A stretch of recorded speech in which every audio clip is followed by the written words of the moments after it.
Okay, you got me, right? You see me. I'm walking around here. You can see me all the way back there. Right? All the way to the back of the room. I am way over here. Okay, so this is how to get good video on a mobile device. Now, the thing about this is pretty much the same as how you would use one of these, a digital video camera, like a full regular one, because it's the same kind of methodology. The first thing is, you're doing it wrong right now. You're holding your phone like this. Landscape. I should say. Turn it landscape.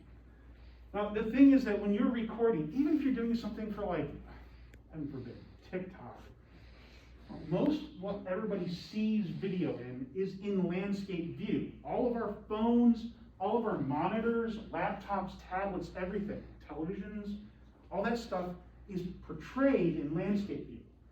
Your eye, your human eyes, are designed to see in an oval like this. That's landscape. All of our cameras are designed basically the same way as your eyeballs are. They're round. They have a focal point. That's a preferred focal point.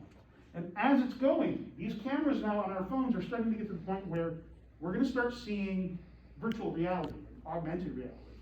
So two video cameras will play at the same time for stereoscopic vision, just like your eyes. So always record like this. Now some phones, they've started adding in like two of them next to each other at the top, which makes, I understand this is easier to hold and this is easier for you to read on, but it's not good for seeing. Like if you have Netflix, Hulu, Amazon Prime, we all do, right? And I have several of those accounts and I know so many people who are using my accounts. But this is how they look at stuff. So you should record like that. Also, this gives you the right kind of holding aperture. Right? You're holding it correctly to hold one of these. Because the way that they're designed is that they have a screen and a body. So you're holding it in landscape there too. So that's step one. Landscape that. Landscape. Hold it in landscape.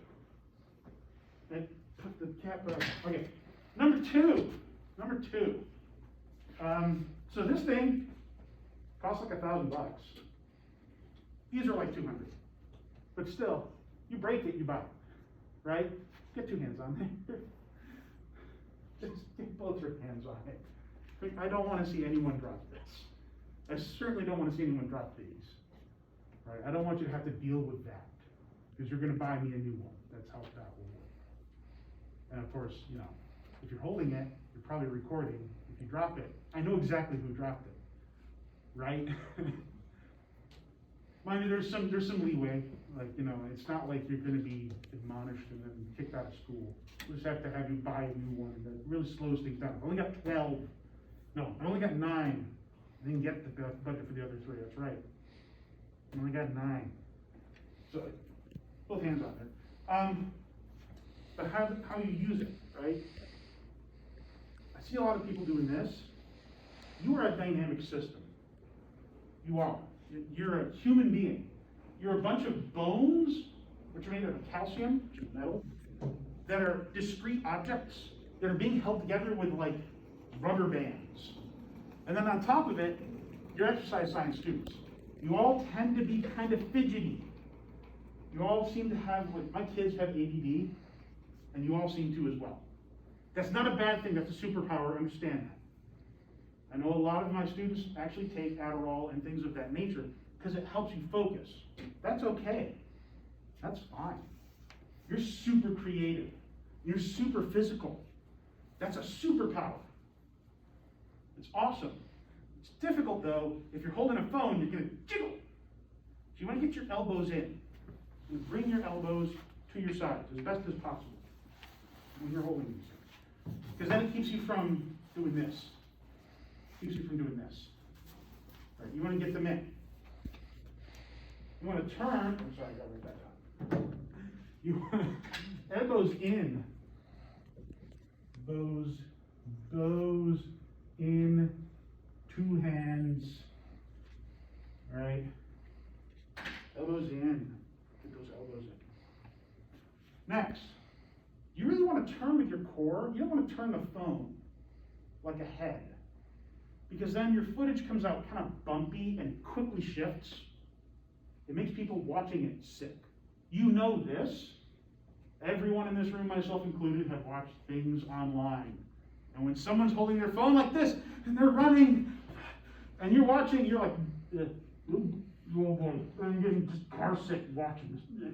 Oh, or, yeah, don't do that to people. That's really awful. It sucks. It's painful. You know it's painful. You've experienced it. So, we want to hold that phone, both hands, sideways, to get the best kind of view, landscape view. Right? We want to get our hands on there. We don't want to occlude the camera. Hold it in. We're going to turn with our core, because you're using long muscles, which gives you that nice, smooth action. Right? We want to use long muscles on that. So we want to turn with our core. You can hold it up here if you need to. It does make you a little more bouncy. I find that about here. So your elbows are kind of touching your ribs on the sides. Seems to be good right here, like this. With these phones and these cameras, that tends to be the right way to do it. Nice turning with a core, right? So then you get that nice smooth effect.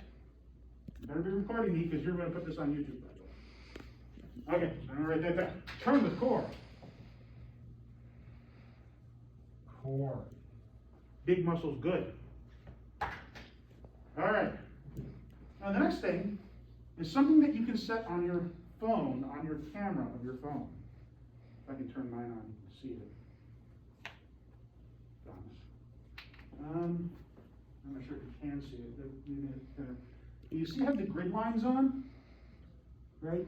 You want to turn those on, because you're going to want to try and keep your subjects in the center 75% of the screen. All right, so I have my little grid lines on. You should turn them on too.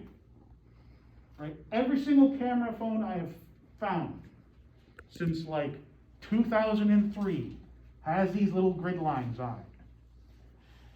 Right? They don't show up in the video. They're there for you to help. The purpose of them is so that you can try and keep whoever you're looking at in that middle square bit. This one's set with the 9 squares. There's also 16 squares. The more squares, better. The more grid lines, the better. Because the center 75% of your view is the part that is the most in focus, just like your eyeballs. With your eyes, that center 75%, which is not squared off, it's oval shaped, because your eyeballs are round. But that center 75% is the part that actually sees most accurately, right?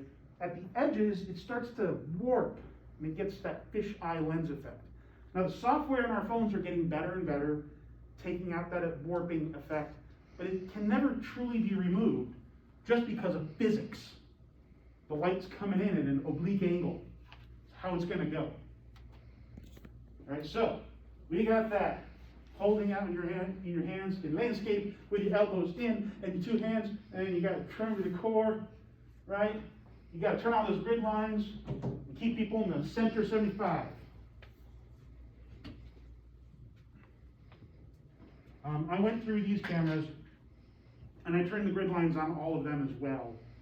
Although they may have reset, because it's been like a month since I charged them. Last semester ended. I haven't been back. So I might have to reset that. So as you find that off, that's a setting. Tell me, I'll show you how to turn it on. Center 75%. And then finally, if you can't get a tripod, you're going to have to become the tripod. Right? Because, again, we're dynamic creatures.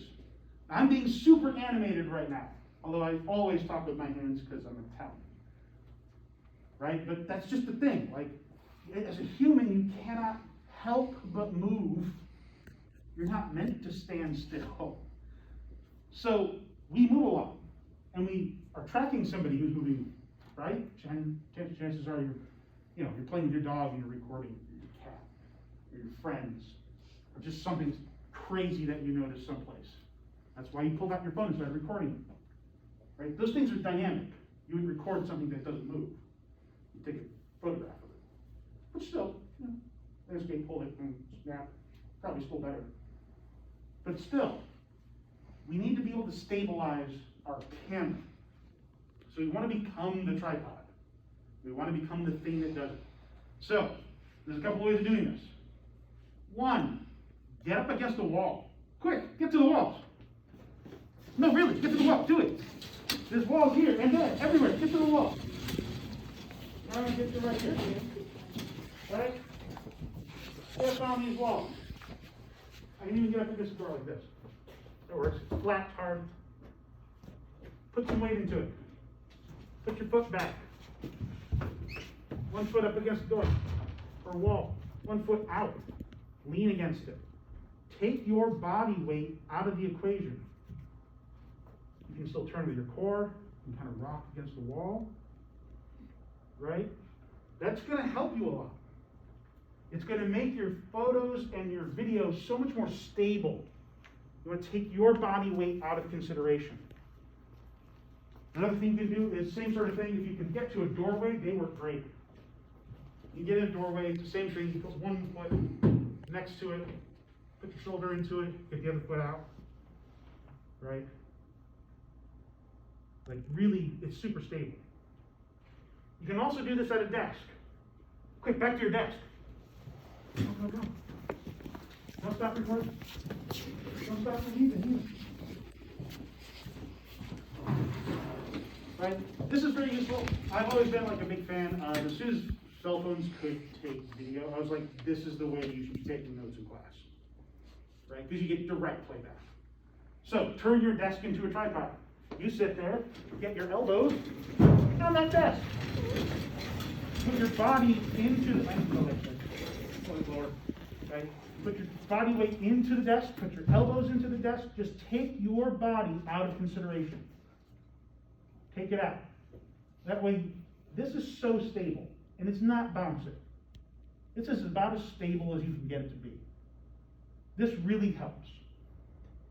This is the way that you get those. So, become the tripod. Become the tripod. Right. There's two considerations that we have as well, two last ones, that you will see more of when we're actually using digital cameras. That's light and sound. Right? So, with light, this is the best kind of light right here. Diffuse. Right? There's no hard shadows because I have these lights on. There's nothing really like penetrating and blasting any direction. There we go, got one.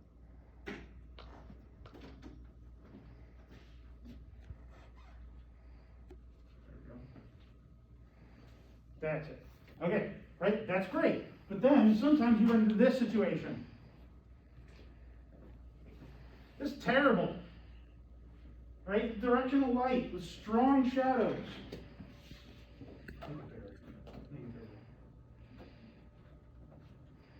Right? This is awful.